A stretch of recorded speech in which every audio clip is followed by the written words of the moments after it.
चलिए, तो आज हम क्लास जो है 10th क्लास का भूगोल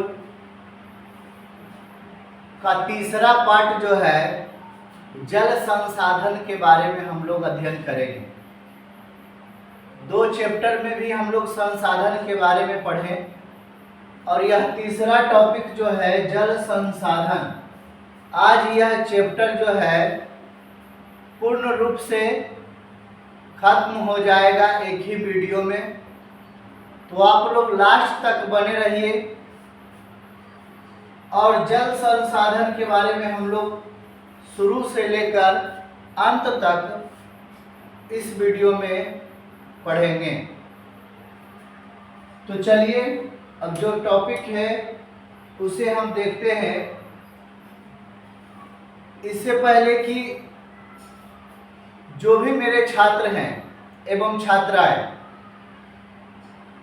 वीडियो कैसा लगता है ये एक कमेंट करके जरूर आप बताएं और सभी वीडियो को लास्ट तक देखने का प्रयास करें। तो चलिए, जल संसाधन के बारे में हम लोग पढ़ रहे हैं। तो सबसे पहले जो है यह इमेज के थ्रू हम बताना चाहते हैं कि सोने की खोज में हम हीरे को भूल गए। सोने की खोज में हम हीरे को क्या किए? भूल गए। यानी कि अब इसमें जो हम लोग पानी पी रहे हैं, यह जो है घड़ा का पानी आप लोग जो है पी कर देखिए, इतना आनंद आएगा कहने लायक नहीं। घड़ा का जो पानी है अगर कोई पी रहे हैं तो उनको मालूम होगा यह जो है इसका पानी एकदम सोना लगता है, सोना टाइप का। तो इसीलिए लिखा गया है क्या कि सोने की खोज में हम है न हीरे को क्या किए? भूल गए। ठीक है, जल संसाधन के बारे में पढ़ रहे हैं। सबसे पहले देखिए, प्राकृतिक संसाधन में हम लोग क्या पढ़े थे? याद रखिए, प्राकृतिक संसाधन में हम लोग सबसे पहले संसाधन विकास और उपयोगों के बारे में जाने थे विस्तार से। इसके बाद भूमि और मृदा जो है, मिट्टी के बारे में जो है 8 प्रकार के हम लोग पढ़े थे।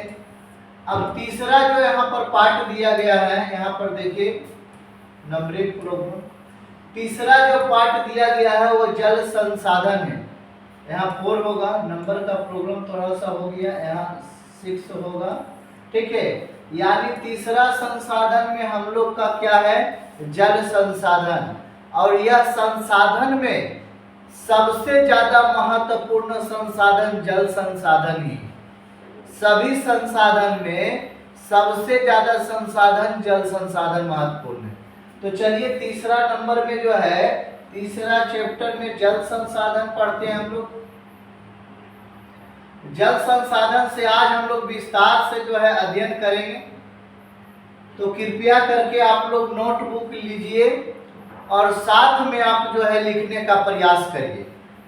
जल संसाधन में हम क्या पढ़ेंगे? सबसे पहले याद रखिएगा, जल संसाधन किसे कहते हैं। अब जल संसाधन पढ़ रहे हैं तो सबसे पहले याद रखिएगा कि जल संसाधन कहते किसको है।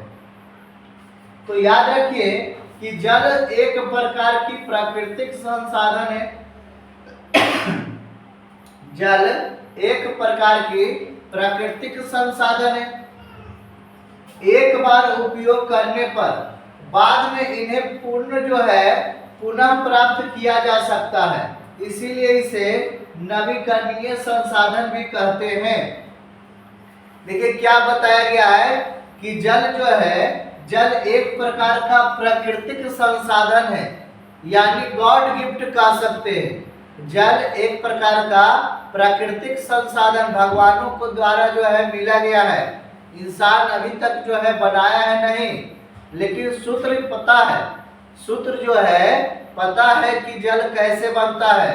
यानी जो है क्या कर रहा है कि जल जो है हाइड्रोजन तथा ऑक्सीजन का मिश्रण है। हाइड्रोजन तथा ऑक्सीजन का मिश्रण है, लेकिन अभी तक बनाया नहीं गया है। याद रखिएगा, जल एक प्रकार का प्राकृतिक संसाधन है, एक बार उपयोग करने के बाद पुनः प्राप्त किया जा सकता है, इसीलिए इसे क्या कहते हैं, इसीलिए इसे नवीकरणीय संसाधन कहते हैं। नवीकरणीय वैसा संसाधन है ना, वैसा संसाधन कहलाते हैं जो कभी खत्म ना हो। नवीकरणीय संसाधन हुआ है ना, तो नवीकरणीय संसाधन जो है जल भी आता है, क्योंकि जल बहुत सारे हैं लेकिन पीने योग्य जो है मीठे जल की कमी। जल जो है बहुत सारा जल है, ऐसा नहीं कि जल को हमें बचाना चाहिए, मीठे जल को यानी पीने वाले जल को बचाना चाहिए। चलिए अब देखिए, तो इसीलिए जल संसाधन किसे कहते हैं आप समझे होंगे। दूसरा देखिए यहाँ पर क्या चीज लिखा हुआ है कि पृथ्वी पर जो है, पृथ्वी पर जल अनेक है ना, पृथ्वी पर जल के अनेक स्रोत हैं, पृथ्वी पर जल के अनेक स्रोत हैं। देखिए किस प्रकार से, सबसे पहले भूपृष्ठीय जल यानी धरती के ऊपर वाला जल जो होता है उसे भूपृष्ठीय जल कहते हैं, याद हो गया। दूसरा जो है देखिए भूमिगत जल, भूमिगत जल का मतलब हो गया धरती के अंदर का जल, धरती के जो अंदर जल है उसको कहते हैं भूमिगत जल। और एक और है जिसको कहते हैं वायुमंडलीय जल। वायुमंडलीय जल जो है यह बारिश का जल है, बारिश का जल है वायुमंडलीय जल, जो बाष्प बनकर जो है पहुंचता है और फिर जो है बरसता है, समझे। चलिए आगे जो है हम लोग देखते हैं,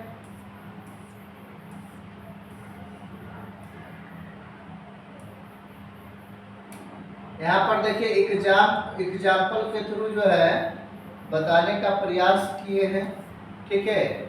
देखिए किस प्रकार से जो है वर्षा जो है इधर आ रहा है और आने के बाद देखिए बाष्प बन के फिर जो है वायुमंडल में जा रहा है, इस प्रकार से। चलिए तो सबसे पहले अब हम लोग को पढ़ना है जल चक्रण के बारे में। हम लोग को सबसे पहले क्या पढ़ना है, जल चक्रण के बारे में। जल चक्रण किसे कहते हैं, जल चक्रण किसे कहते हैं, याद रखिएगा। तो हम लोग सबसे पहले क्या लिखेंगे कि बारिश का जल जो है, बारिश का जल पृथ्वी पर आता है, बारिश का जल पृथ्वी पर आता है और फिर धूप के माध्यम से जल बाष्प बनकर क्या होता है, वायुमंडल में चला जाता है, बाष्प बनकर वायुमंडल में चला जाता है और फिर जल बाष्प बनकर जो है पृथ्वी पर आता है। इसी घटना को क्या कहते हैं, जल चक्रण कहते हैं। इसी घटना को जल चक्रण कहते हैं। अब समझिए आप, देखिए सबसे पहले क्या लिखा है कि बारिश का जल जो है पृथ्वी पर आता है, यानी जो है बारिश का जल जो है पृथ्वी पर देखिए आ रहा है और आने के बाद जो है जल जब सतह पर आया तो ये बाष्प बनकर क्या हुआ, तो ये बाष्प बनकर जो है वायुमंडल में चला गया। बाष्प बनकर कहाँ गया, वायुमंडल में चला गया और जब वायुमंडल में गया तब वहां से आकर फिर क्या, फिर ये जो है बारिश बरसने लगा।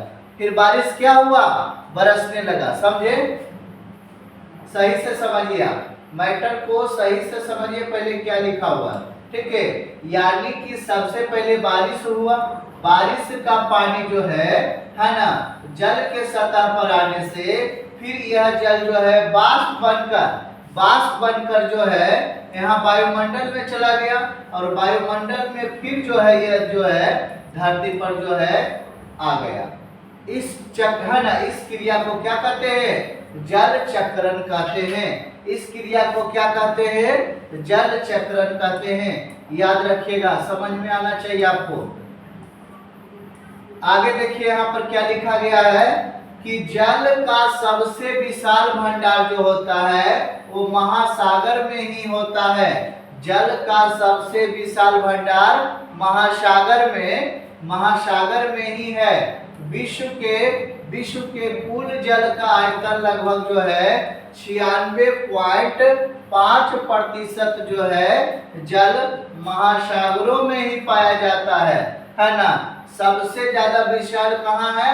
महासागर, क्योंकि महासागर में जो है ना 96.5% जो है यह जल महासागर में ही है, याद रखिएगा, ठीक है।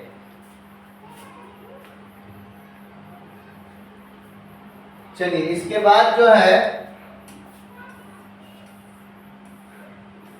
लेकिन यहां पर देखिए क्या कह रहा है कि मात्र 2.5% जल जो है मीठा पानी पीने लायक है। यही जल जो है देखिए हम लोग को बचाना चाहिए, यही जल जो है बचाना चाहिए, है ना। 2.5% जो जल है वह पीने योग्य जल है, ठीक है। और यही जल जो है हम लोग को क्या करना चाहिए? बचाना चाहिए, क्योंकि जल ही जीवन है और जल का रक्षा करना हमारा कर्तव्य है। देखिए अगला प्रश्न क्या कर रहा है, समझिए।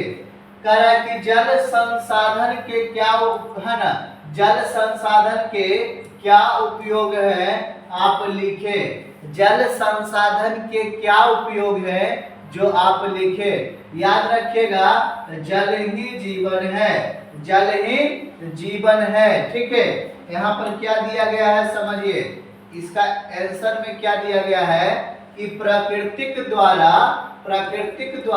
प्रदान सारे संसाधनों में, प्रकृति द्वारा प्रदान सारे संसाधनों में जल की एक अलग ही महत्व है ना। क्या कर रहा है कि प्राकृतिक द्वारा जो है सारे संसाधन, जितने भी संसाधन है उसमें से जल का जो महत्व है वो सबसे अधिक माना गया है। जल का महत्व सबसे अधिक माना गया है। अर्थशास्त्र के अनुसार जो है देखा जाए तो जल ही क्या है? जीवन है। अर्थशास्त्र के अनुसार देखा जाए तो जल ही क्या है? जीवन है, याद रखिएगा, ठीक है। अगला जो कह रहा है कि जल संसाधन के निम्नलिखित उपयोगों को लिखे। जल संसाधन के निम्नलिखित उपयोगों को लिखने के लिए कह रहा है, याद रखिएगा, ठीक है। जल संसाधन के निम्नलिखित उपयोगों को लिखें, ठीक है। अब देखिए इनका जो है उपयोग कहाँ कहाँ कैसे हो रहा है इसके बारे में। सबसे पहले याद रखिएगा कि जल संसाधन का उपयोग विद्युत उत्पादन में किया जाता है। सबसे बड़ा जल संसाधन का उपयोग कहाँ? विद्युत उत्पादन में किया जाता है। इससे जो है विद्युत का निर्माण होता है। किस प्रकार से होता है आप देख सकते हैं। यहाँ पर सबसे पहले जल को, यहाँ पर देखिए एक डैम बनाया जाता है। इस प्रकार से जो है डैम बनाया जाता है और इससे इतना स्पीड से जल दिया जाता है, डैम के माध्यम से इतना स्पीड से जो है जल दिया जाता है कि यहाँ एक टरबाइन लगाया जाता है। और जब टरबाइन इतना स्पीड में घूरता है, टरबाइन जो है इतना स्पीड में घूरता है कि इस पावर हाउस जो है इससे जो है करंट उत्पन्न होता है। पावर हाउस से क्या उत्पन्न होता है? करंट उत्पन्न होता है और हमें बिजली का जो है ना निर्माण हो जाता है। यहाँ से जो है बिजली सप्लाई होता है, ठीक है।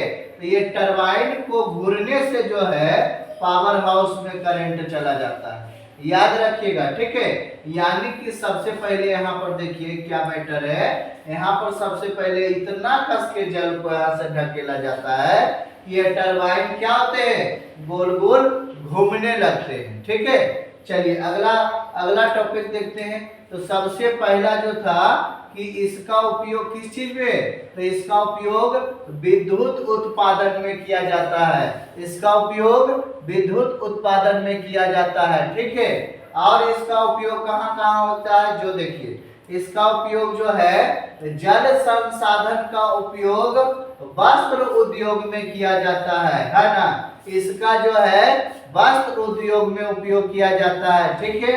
दूसरा देखिए, अब तीसरा इसका क्या है जो देखिए, कह रहा है कि जल संसाधन का उपयोग जो है वो कृषि क्षेत्र में किया जाता है।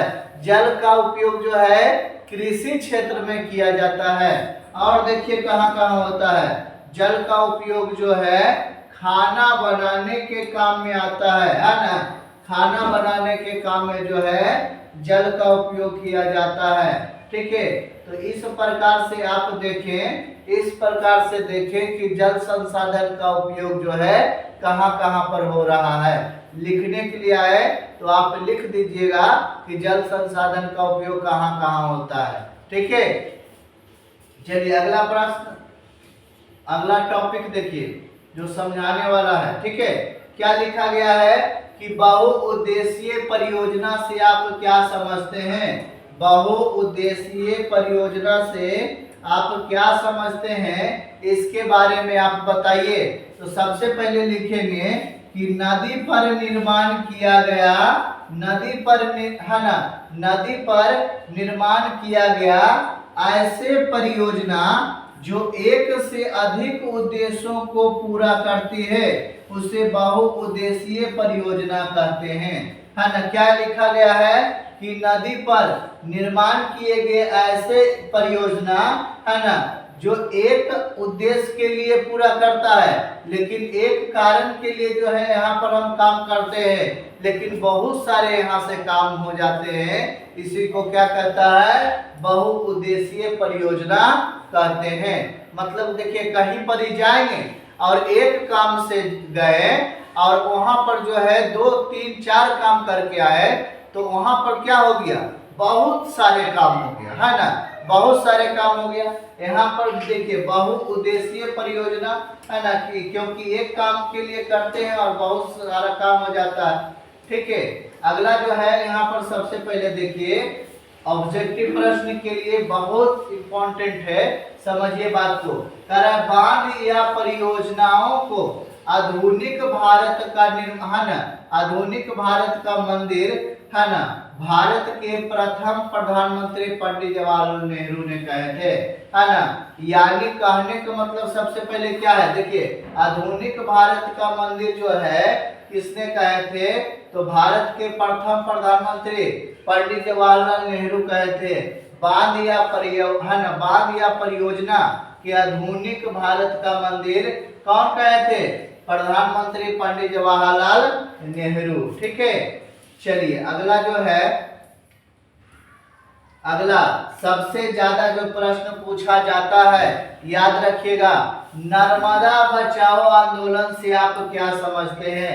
नर्मदा बचाओ आंदोलन से आप क्या समझते हैं। ठीक है, तो सबसे पहले देखिए किस प्रकार से यहाँ पर नर्मदा बचाओ आंदोलन की हाइट जो है बढ़ा दिया गया था।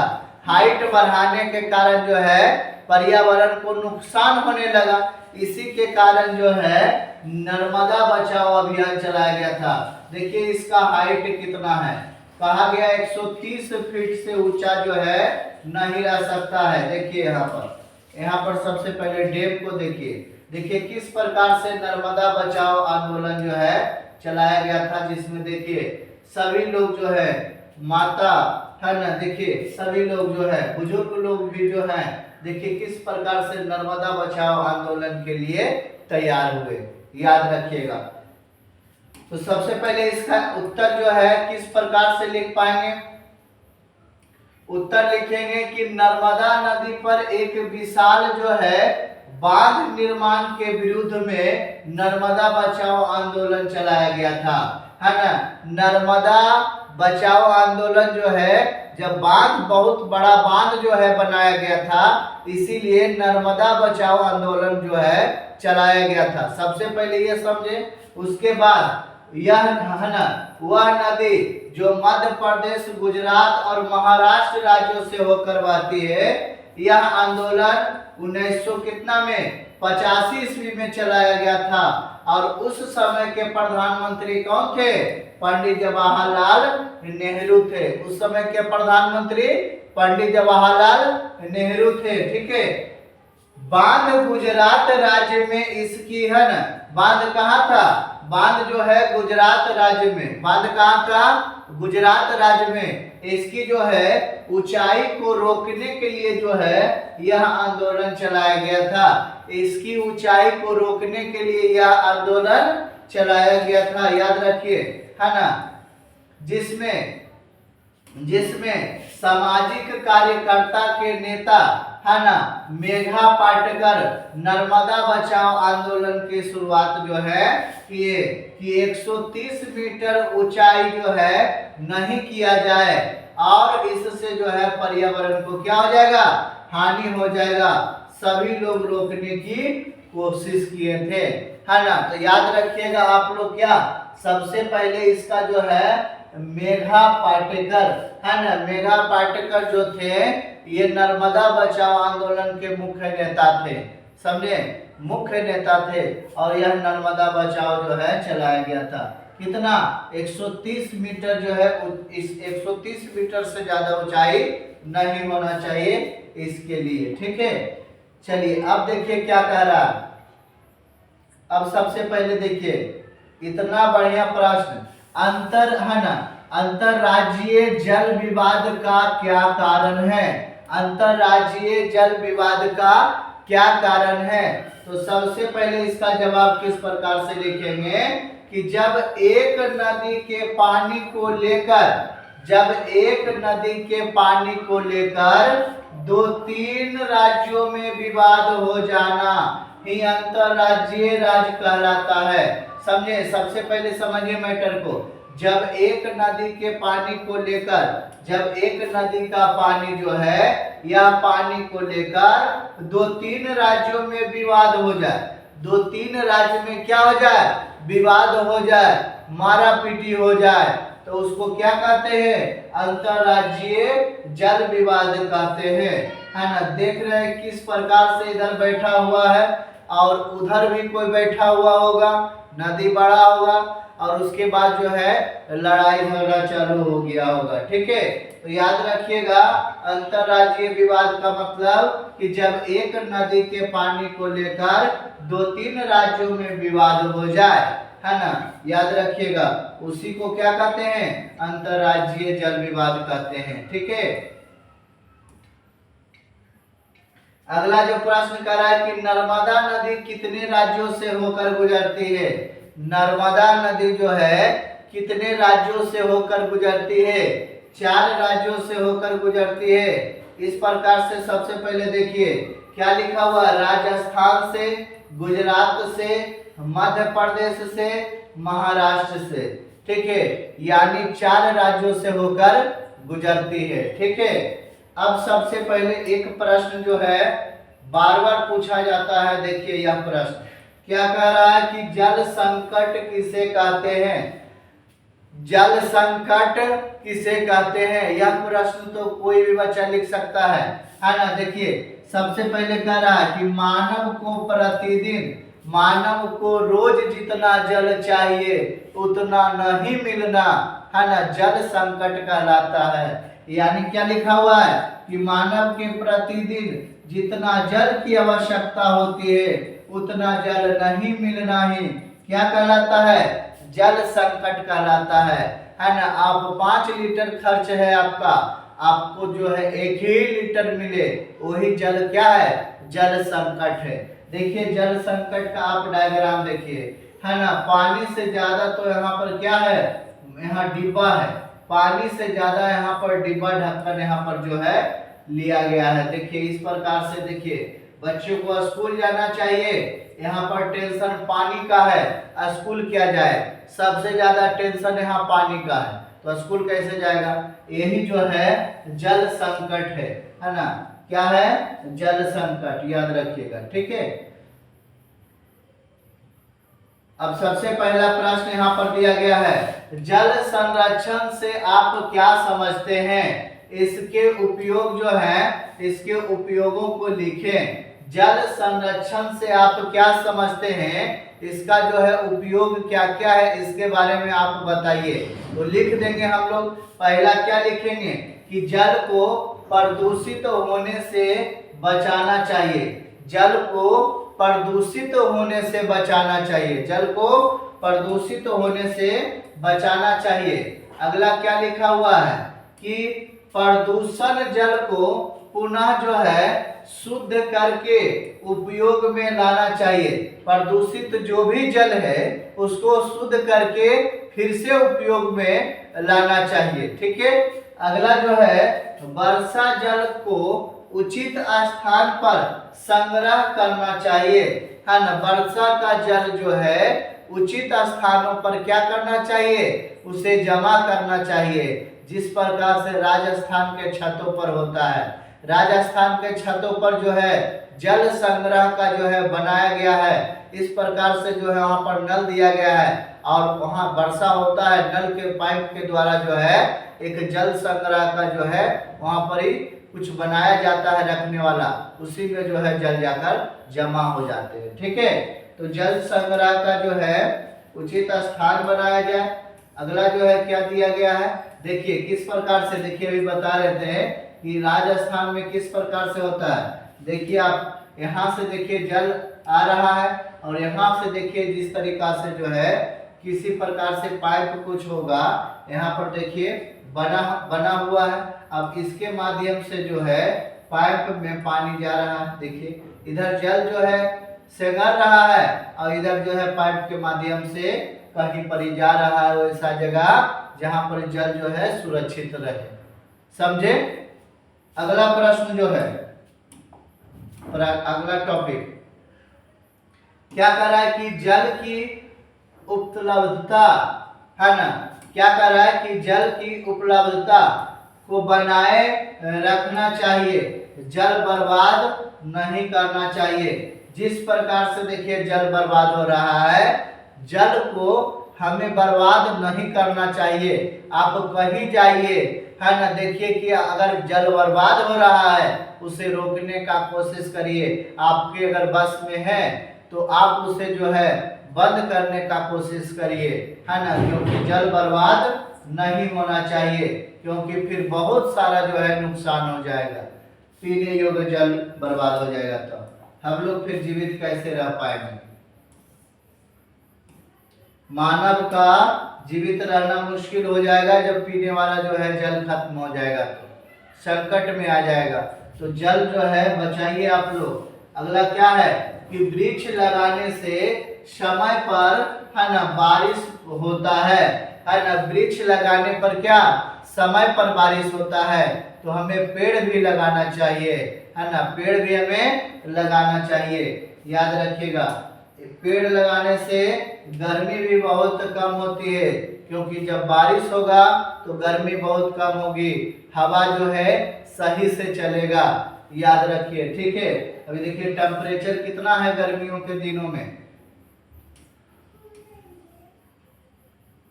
देखिए अगला जो है, अगला टॉपिक में यहाँ दिया गया है कि विश्व में सर्वाधिक वर्षा जो है मॉनसून राम में मेघालय में होता है। सबसे ज्यादा वर्षा जो है यहाँ होता है। ठीक है, इस प्रकार से जो है यहाँ देखिए लगातार बारिश यहाँ पर होते रहते हैं, यह भी याद रखिएगा आप। ऑब्जेक्टिव प्रश्न जो है पूछा जाता है। ठीक है, अब यहाँ पर देखिए दूसरा दिया गया है कि विश्व में सबसे कम वर्षा जो है अटाकामा में, है ना, रेगिस्तान उत्तरी चिली में होता है। ठीक है ने, रेगिस्तान के उत्तरी चिली में होता है। देखिए कम वर्षा के कारण मिट्टी जो है किस प्रकार से जो है फट गया है। बारिश इसमें पानी देने पर कितना जल का जो है शोषण होगा। यहाँ जल का बहुत सारा शोषण होगा, क्योंकि यहाँ बहुत सारे दिन से लगता है पानी जो है नहीं मिला है इनको। ठीक है, मिट्टी को। अगला जो है वर्षा जल की, है ना, वर्षा जल की मानव जीवन में क्या भूमिका है। वर्षा जल की मानव जीवन में क्या भूमिका है। ठीक ने, इसके संग्रह, है ना, इसके संग्रहण एवं पुनः चक्रण के विधि का जो है उल्लेख करें। पुनः चक्रण का विधि क्या करिए, उल्लेख करने के लिए कह रहा है। याद रखिएगा। तो इसका आंसर किस प्रकार से लिखेंगे, आप देख सकते हैं डायग्राम। इसका आंसर लिखेंगे कि वर्षा जल के मानव जीवन में, वर्षा जल के मानव जीवन में महत्वपूर्ण भूमिका है। मानव जीवन में महत्वपूर्ण भूमिका है। वर्षा जल के कारण ही नदियां, तालाबों, नहर तथा पोखर इत्यादि में पानी आते हैं। ठीक है, जल जो है जमा हो पाता है। ठीक है, और वर्षा जल से मिट्टी में क्या होता है, नमी बनी हुई रहती है और वर्षा होने से सुखाड़ नहीं होती है। वर्षा होने से सुखाड़ एकदम नहीं होती है, याद रखिएगा। ठीक है, मिट्टी में क्या बना हुआ रहता है, नमी बना हुआ रहता है। इसके ही कारण नदियां, तालाब, पोखर, तालाब सभी जगह जो है पानी ही पानी देखने को मिलता है। ठीक है, दूसरा याद रखिएगा, वर्षा जल को पहाड़ी क्षेत्रों में नदी के धारा को रास्ता बदलकर अपने खेतों में क्या किया जाता है, खेती यानी सिंचाई करना, जिसे कुल या धूल भी कहा जाता है ना। वर्षा जल का जो है काम क्या है, वर्षा जल जब वर्षा होती है तो नदी पहाड़ों क्षेत्रों में क्या करते हैं, उसका रास्ता बदलकर है ना उसमें क्या करते हैं, खेती करते हैं। और खेती करने को यह जो है रूल क्या कहलाते हैं, है ना, क्या कह दिया है, देखिए पुल या इसे धूल भी कहते हैं, पुल या इसे धूल भी कहते हैं। ठीक है, अगला देखिए, है ना, देखिए किस प्रकार से जो है, देखिए पहाड़ी क्षेत्रों में किस प्रकार से देखिए रास्ता जो है बदलकर जो है खेती किया जा रहा है। देखिए रास्ता बदलकर देखिए क्या कर है ना, देखिए खेती किया जा रहा है कि नहीं, देखिए रास्ता बदलकर खेती किया जा रहा है। देखिए किस प्रकार से खेती किया जा रहा है ना, इसी को क्या कहते हैं, पुल या धूल भी कहते हैं। ठीक है, दूसरा नंबर देखिए क्या कह रहा है, वर्षा जल को एकत्रित करके जैसे राजस्थान में गड्ढे खोदकर सारा पानी जमा किया जाता है, राजस्थान के जैसलमेर में ज्यादा होता है। इस प्रक्रिया को खादिर अथवा जोहड़ के नाम से जाना जाता है। राजस्थान में जिस प्रकार से जल का संग्रह किया जाता है उसे खादिर या जोहड़ के नाम से जाना जाता है। अब डायग्राम की मदद से देख लीजिए कि किस प्रकार से जो है, देखिए इसी प्रकार से जो है जल का क्या किया जाता है, संग्रह किया जाता है, जमा किया जाता है। वर्षा है ना, देखिए किस प्रकार से जो है इधर आ रहा, वर्षा का जल जो है इसमें क्या होता है, वर्षा का जल इसमें जमा होता है, फिर यही जो है काम में आता है। समझ गए, वर्षा का जल। ठीक है, चलिए तीसरा नंबर क्या कह रहा है, टॉपिक तीसरा नंबर कह रहा है कि राजस्थान के बिरानो एवं फलोदी और बाडरो जैसे क्षेत्रों में पीने वाले पानी को टैंक में रखा जाता है, जिसे टंका भी कहा जाता है। टैंक में तो हम लोग भी रखते हैं पानी, है ना, पानी को जमा करके टैंक में तो हम लोग भी रखते हैं। यानी कि जिसके घर में मोटर है तो वो टैंक में जो है पानी को क्या करते हैं, है ना, 1000 लीटर 500 लीटर वाला जो है गैलन में क्या करते हैं, जमा करके हम लोग भी पानी को रखते हैं, ताकि हमेशा जो है मोटर ना चालू करना पड़े और हमेशा लाइट भी नहीं रहता। ठीक है, इस प्रकार से तो यह भी यहाँ पर लिखना है। ठीक है, चौथा नंबर जो है, कर्नाटक के मैसूर जिले में छत पर जल संग्रह की व्यवस्था की जाती है ना। देखिए कर्नाटक के मैसूर शहर में, है ना, मैसूर जिले में छत जल संग्रह की व्यवस्था की जाती है। देख सकते हैं, आप देख सकते हैं डायग्राम की मदद से कि किस प्रकार से जो है यहाँ पर देखिए छत जल संग्रह। देखिए सभी छत पर बारिश होगा और बारिश होने के बाद आप बारिश जो है सभी जगह यहाँ आ जाएगा, इधर ढुलाव है बारिश यहाँ आ जाएगा और इधर जो है पाइप की मदद से जमा एकत्रित जो है कहीं पर जल जो है जाकर, है ना, संग्रह होगा, जमा हो जाएगा। ठीक है, चलिए आगे हम लोग देखते हैं। चौथा टॉपिक इतना ही था, है ना, हाँ 4 हो गया। चलिए अब यहाँ पर सबसे पहले यह प्रश्न देखिए, यह प्रश्न क्या करा कि भारत की नदियों के प्रदूषण के कारणों का वर्णन करें। भारत के नदियां जो है वो प्रदूषण क्यों हो रहा है, इसके कारण को आप क्या करिए, बताइए। तो हम लोग लिखेंगे कि भारत की नदियों का भारत जो है नदियों का देश कहा जाता है। भारत जो है नदियों का देश कहा जाता है। प्राचीन काल से वर्तमान तक बहुत सारी नदियां जो है सदाबहानी है, परंतु सभ्यता और संस्कृति के आधुनिकीकरण के कारण हमारे देश में कई प्रकार के जो है प्रदूषण का जो है क्या, प्रदूषण का स्वरूप है ना बड़ा है। प्रदूषण का स्वरूप जो है बड़ा है। देखिए किस प्रकार से जो है ना जल देखिए किस प्रकार से गंदा हो रहा है। अब इसके कारण में हम लोग और विस्तार से जानेंगे। कारण में पहला कारण क्या है, जो देखिए सभी कारण को हम विस्तार से पढ़ेंगे। पहला है कि कल कारखानों से निकलने वाले दूषित जल कचरा सीधे सीधे नदी में प्रवाहित कर देना जल प्रदूषण होता है। याद रखिएगा है ना, कल कारखानों से जो भी निकलता है एकदम डायरेक्ट जो है जल में ही दे देना है ना, तो इससे जल प्रदूषण होगा ही। इससे क्या होगा, जल प्रदूषण। कल कारखानों वालों को चाहिए कि यह जो है एक जगह एकत्रित करे, जमा करे है ना, जल में जो है संग्रह ना करें। ठीक है। अब देखिए दूसरा जो है, दूसरा देखिए यहाँ पर क्या लिखा हुआ है कि नदियों में मृत पशु पक्षियों को फेंकने से जल प्रदूषित होता है। मरा हुआ जीवों को क्या करना, फेंकना। मरा हुआ जीवों को क्या करना है, फेंकना नदी में।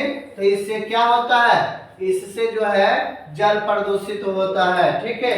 अगला जो है यहाँ पर क्या दिया हुआ है कि गांव एवं बड़े शहरों के गंदगी को नाले के द्वारा नदी में पहुंचाना जल प्रदूषित होता है। गांव या बड़े शहर आ जाए तो यहाँ पर सबसे देखिए किस प्रकार से गांव या बड़े शहर में बड़ा सा नाला में से बहुत सारे गंदगी को कहाँ बहाया जाता है, जल में बहाया जाता है। तो इससे जो है जल प्रदूषित होगा। याद रखिएगा इससे क्या होगा, जल प्रदूषित होगा। और देखिए जल प्रदूषित कहाँ कहाँ होता है। ठीक है। क्या कर रहा, बहुत ज्यादा जो है खाद का प्रयोग करने से खेत का पानी नदी में जाता है, इससे जल प्रदूषित होता है। याद रखिए इससे भी जल प्रदूषित होता है। यानी यह खेत में बहुत सारे आप खाद दीजिएगा तो इससे मिट्टी भी खराब होगा और जल भी क्या होगा, जल भी प्रदूषित होगा है ना, क्योंकि इसमें से सारा पानी जो है नदी में बहकर जाएगा तो जल प्रदूषित होगा। ठीक है। अगला कह रहा है कि पृथ्वी पर 5 महासागर है। पृथ्वी पर कितने महासागर हैं, तो याद रखिएगा कि पृथ्वी पर 5 महासागर जो है स्थित है। सबसे पहला महासागर है प्रशांत महासागर। यह सबसे बड़ा महासागर है। प्रशांत महासागर सबसे बड़ा महासागर, प्रशांत महासागर। दूसरा क्या है, अटलांटिक महासागर। क्या है, अटलांटिक महासागर। दूसरा क्या है, पहला प्रशांत महासागर, दूसरा अटलांटिक महासागर। तीसरा जो है याद रखिएगा, तीसरा क्या है, आर्कटिक महासागर। तीसरा क्या है, आर्कटिक महासागर। और चौथा क्या है, हिंद महासागर। चौथा क्या है, हिंद महासागर। और पांचवा क्या है, हिंद महासागर। देखिए एक चीज यहाँ पर जानिए, हिंद महासागर का खासियत जानिए। हिंद महासागर और प्रशांत महासागर का पानी जो है आपस में नहीं मिलती है। हिंद महासागर है ना, याद रखिएगा हिंद महासागर और प्रशांत महासागर का पानी जो है आपस में नहीं मिलती है। ठीक है, अगला जो है अंटार्कटिक महासागर, 5वां नंबर क्या है, अंटार्कटिक महासागर। तो इस प्रकार से 5 महासागर का जो है हम लोग वर्णन किए हैं। ठीक है, अगला जो है टॉपिक दिया गया है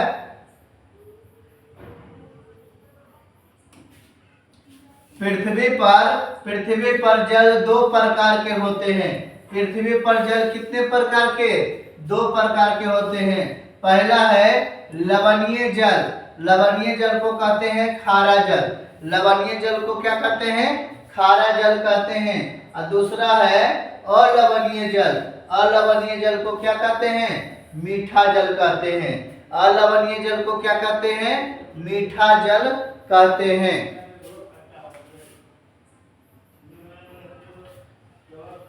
अलवणीय जल को मीठा जल कहते हैं। ठीक है, अब इस प्रकार से जो है जल का टॉपिक हम लोग को क्या हो गया, खत्म हो गया। इस प्रकार से जल का टॉपिक खत्म हो गया। जल संसाधन हम लोग पढ़ चुके हैं। अब जल संसाधन में क्या पढ़ना है, तो जल संसाधन में VVI ऑब्जेक्टिव प्रश्न को हम लोग इसी वीडियो में जो है देखेंगे।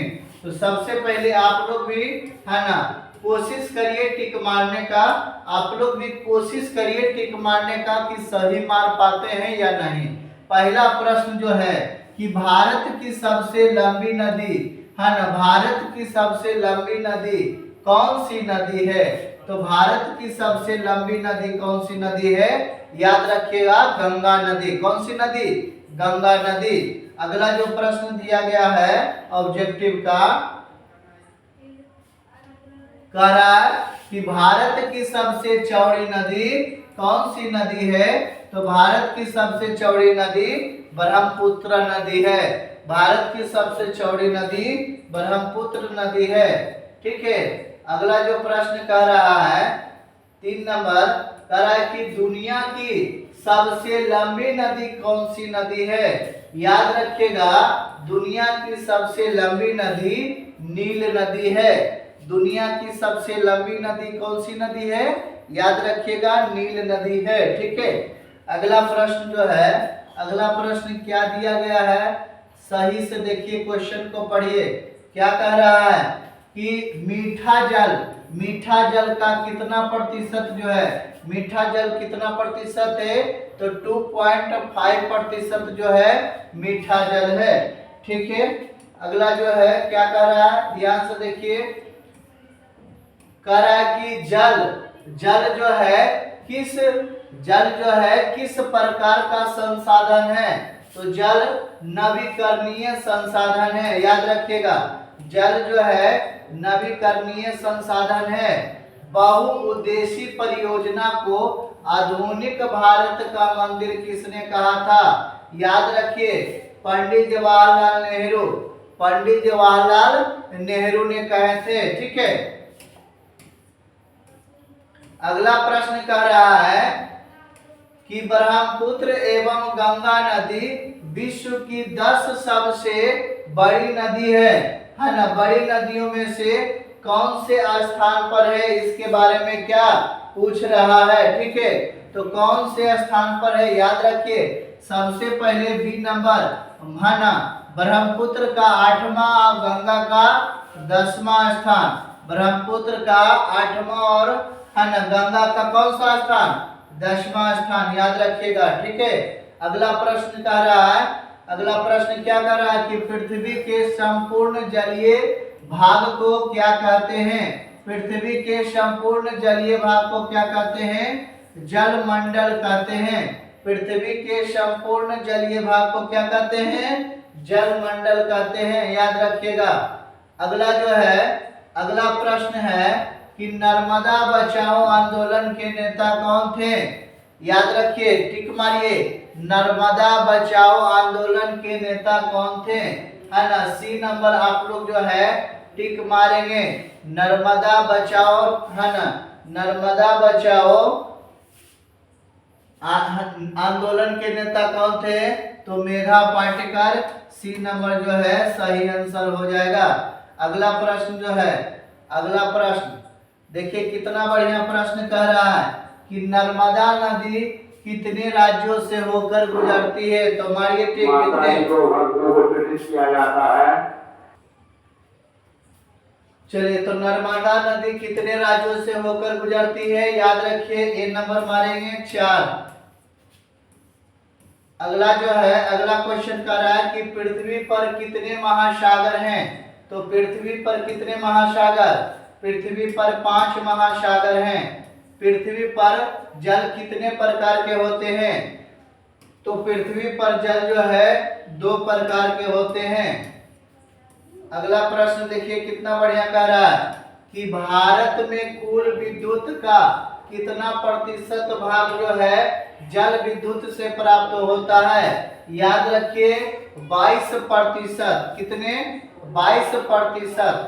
14 नंबर प्रश्न कह रहा है कि इंदिरा गांधी नहर किस राज्य में है? याद रखिए इंदिरा गांधी नहर जो है किस राज्य में है आप बताने का प्रयास करिए। तो नरेंद्र मोदी है ना, गुजरात राज्य में। कहाँ है? गुजरात राज्य में जो है। चलिए अगला प्रश्न जो है चंबल घाटी, एक ऑप्शन और है, चंबल घाटी परियोजना में कितने बांध बनाए गए हैं? तो याद रखिएगा 3 बांध बनाए गए हैं। चंबल घाटी परियोजना में कितने बांध बनाए गए हैं? 3 बांध बनाए गए हैं। नर्मदा घाटी परियोजना में कितने बांध है ना? नर्मदा घाटी परियोजना में कितने राज्यों लगभग जो है? तो याद रखिएगा 4 राज्य है ना। कितने राज्य? 4 राज्य जो है, यानी 16 का क्या हो जाएगा? डी नंबर हो जाएगा। ठीक है। अगला क्या कह रहा है कि संसार में सबसे लंबा बांध किस नदी पर बनाया गया था? संसार में सबसे लंबा बांध जो है किस नदी पर बनाया गया था? याद रखिए महानदी। किस नदी पर बनाया गया था? महानदी पर बनाया गया था। याद रखिएगा। ठीक है। चलिए अगला प्रश्न जो है 18 नंबर प्रश्न है। 18 नंबर प्रश्न है राष्ट्रीय पेयजल मिशन कब आरंभ किया गया था? तो 1991 ईस्वी में किया गया था। याद रखिएगा। अगला प्रश्न है कि पृथ्वी पर पीने लायक पानी जो है कितना है? 2.5% जो है पीने योग्य पानी है। अगला है कि अधिक वर्षा कहाँ होती है? तो ऑप्शन सी मानसून गांव में जो है अधिक वर्षा होती है। अगला प्रश्न है कि गुजरात के नर्मदा नदी पर कौन सा बांध बनाया गया था? याद रखिएगा सरदार सरोवर बांध बनाया गया था। याद रखिए कि प्राणियों में कितना प्रतिशत जल का अंश विद्यमान रहता है? 65 से 80% विद्यमान रहता है ना। याद रखिएगा कितना नंबर क्वेश्चन है? 23 नंबर क्वेश्चन कह रहा है क्या कि सोन नदी घाटी परियोजना का विकास जो है कब हुआ था? 1874 ईस्वी में हुआ था। याद रखिए बिहार एवं पश्चिम बंगाल में जल के अति दोहन से है ना किसका सकेंद्रीय क्या कर रहा विदार्थ हुआ? आर्सेनिक का हुआ था। किसका हुआ था? आर्सेनिक का। याद रखिए 25 नंबर प्रश्न क्या कर रहा है? 25 नंबर कोसी नदी पर है ना कुशाहा नामक तटबंध कब टूटा था? याद रखिएगा 2008 में टूटा था। ठीक है। इस प्रकार से यह चैप्टर जो है समाप्त होता है। आप जो है कमेंट कर बताएं कि यह चैप्टर आपको कैसा लगा। कमेंट कर जरूर बताएं। कुछ बच्चा जो है, कुछ बच्चे बच्चियां जो है कह रहे हैं कि बहुत अच्छा लग रहा है, और यह भी जो कह रहे हैं कि गुरुजी नोट्स लेना है तो इस नंबर पर 7903811309 पर मैसेज कर आप नोट्स का रिक्वायरमेंट कर सकते हैं। और वीडियो कैसा लगा ये कमेंट कर जरूर बताएं। आप लोग का कमेंट हम सही से पढ़ते हैं, फुर्सत से पढ़ते हैं और जवाब भी देने का प्रयास करते हैं। चलिए अगले वीडियो में मिलते हैं। जय हिंद, जय भारत।